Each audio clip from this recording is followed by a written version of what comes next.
momento a Uzi Minas deu qualquer possibilidade de discutir qualquer que fosse a solução que buscasse a preservação. Não, nós temos que demitir. Mas eu esperava um pouquinho mais de respeito da empresa. Respeito é uma coisa que eu esperava e isso eu não vi.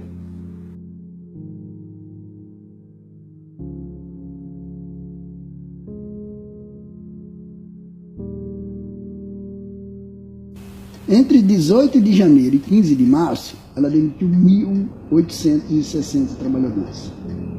Só que essas demissões não cessaram. O clima lá dentro é muito ruim. Todo mundo pensa que vai ser demitido quando chega lá. Todo mundo pensa. Vai ser o mais novo, vai ser o mais velho. Estão mandando gente nova também. Então, não dá para um pai de família chegar lá. Mandaram o Ricardo embora. Qual é o pensamento dele? Amanhã sou eu. E aí o número anunciado para a imprensa e até nas reuniões era que era 2.000 demissões de trabalhadores diretos e 2.000 indiretos. Bom, primeiro que a gente já sabia que isso não era real. Acho que vem um filme. E eu ainda confesso que eu não digeri essa situação.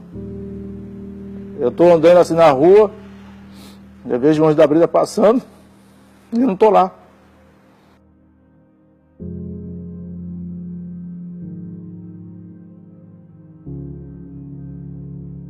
Eles encaminharam um ofício para o sindicato, convidando para uma reunião na terça, e no ofício eles mencionavam a questão de ter que discutir novas adequações. E não falo em demissão, mas as adequações a gente já sabe o que é.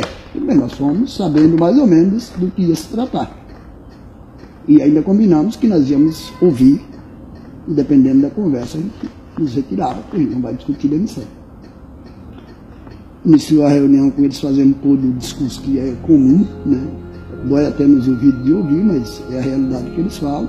E depois eles falam que tem que adequar a usina de Cubatão.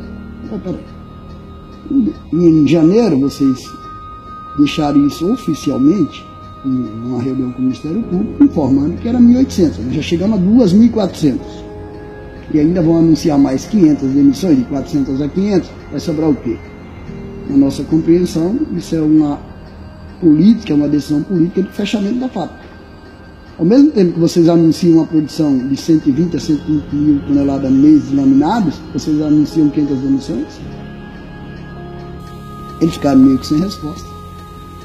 E aí a única pergunta que fizemos era quando seria o processo demissional. Eles falaram que era até 15 de julho. Só que ontem eles já iniciaram o processo de demissão. Aliás, eles já estavam demitindo no dia da reunião, até porque nunca pararam. A demissão ocorreu assim, de uma forma que, embora eu já tivesse ouvido falar uma hora antes, que alguns colegas já estavam sabendo que iam ser desligados, eu não sabia ainda a meu respeito. Eu estava na sala, estava fazendo meu trabalho, o supervisor passou para todos na sala, e na ponta da mesa, na sala de reuniões, que tinha uma notícia muito ruim para dar e que ele estava muito mal por causa dessa notícia. Aí ninguém sabia o que ia acontecer, ninguém estava sabendo, até então ninguém estava sabendo de nada. Eu achei que, da forma que ele falou, tinha até morrido alguém, um colega nosso, porque ele falou de uma forma muito triste mesmo. E depois ele falou: Ricardo, você está sendo chamado lá na sala do gerente. E quando ele disse isso, eu já conheci a história de algumas pessoas que passaram por isso. Eu olhei bem nos olhos do meu supervisor, e ele estava muito triste com a notícia, porque era um grande amigo também, é um grande amigo. Mas ele disse: olha, infelizmente é demissão.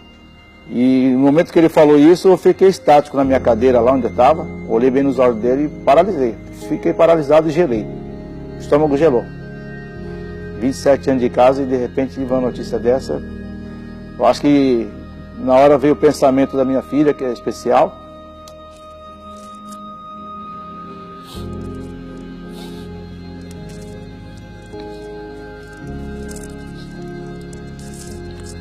Já tinha tirado o transporte dela.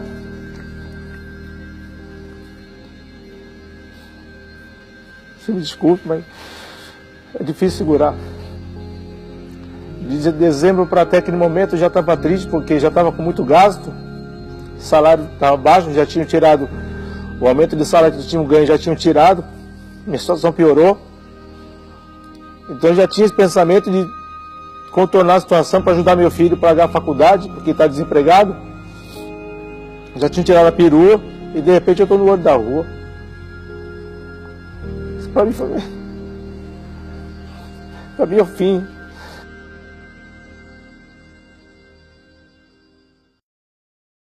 A Cozipa foi criada nos anos 50 como sendo uma indústria de base para desenvolver o polo industrial em Cubatão. E o desenvolvimento passava e continua passando pela geração de emprego.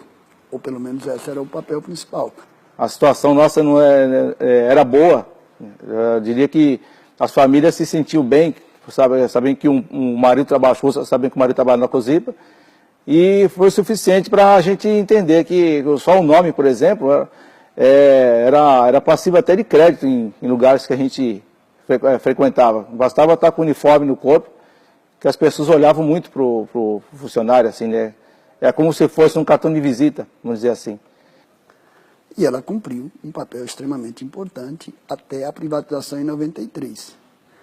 Quando o governo decide privatizar esse setor, também é uma decisão política que inviabiliza a questão da geração de emprego. Você terceiriza isso, você não pode cobrar da iniciativa privada que tem a preocupação com o emprego, porque o cara preocupa com o lucro.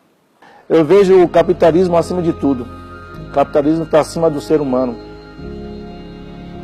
O que fizeram com a minha filha, eu jamais faria uma coisa dessa. Meu filho, coitado, foi fazer um trabalho na igreja para fazer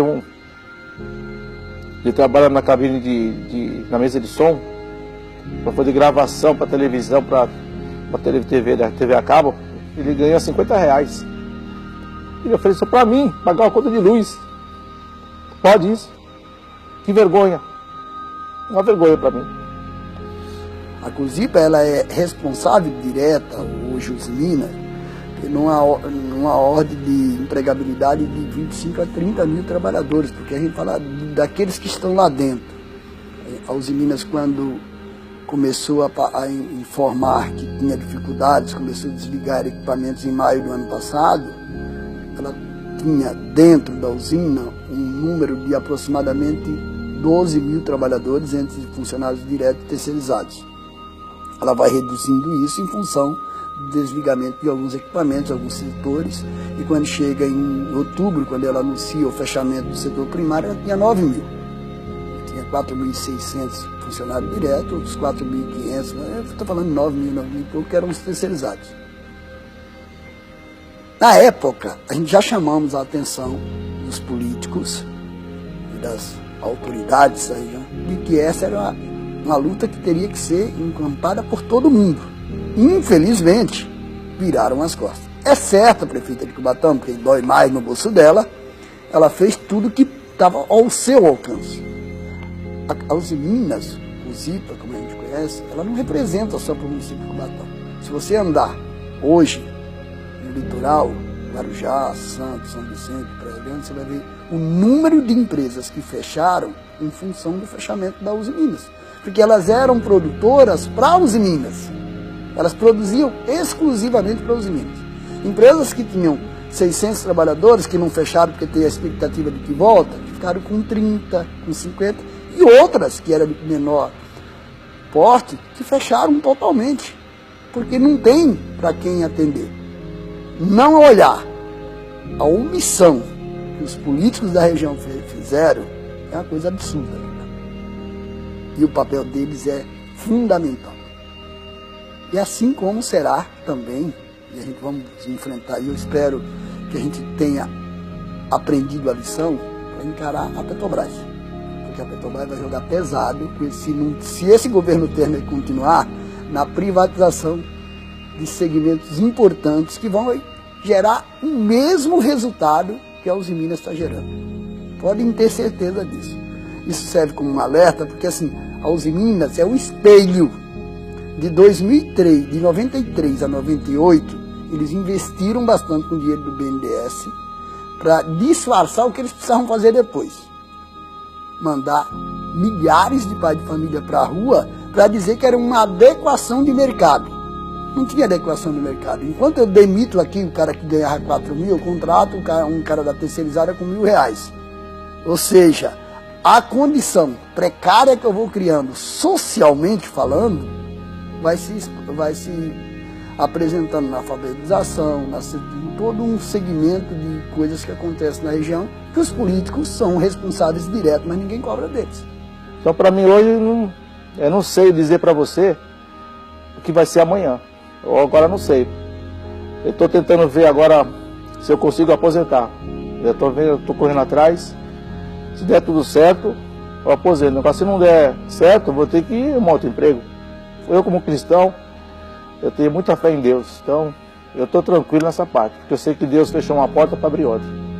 Infelizmente, nós não temos nesse momento uma reação por parte dos trabalhadores no sentido de resistir a esses ataques. Nós sabemos que essas ações vão ter que ocorrer, com eles aceitando ou não. Mas é porque a gente também tem uma questão tática. A gente entramos com um processo em fevereiro, quando ela começou a intensificar as demissões, por entendermos que ela não deu possibilidade de nenhuma discussão de alternativas. E aí, a justiça do trabalho demora, a gente tem audiência quinta-feira. Na terça, quando saímos da reunião com os meninos, nós procuramos o Ministério Público, que foi lá que foi feito, inclusive, as afirmações de quais seriam os números e tal, para mostrar que há má fé. E, em função disso, gerar um parecer para que a gente possa levar na audiência de quinta-feira que vem, dia 23.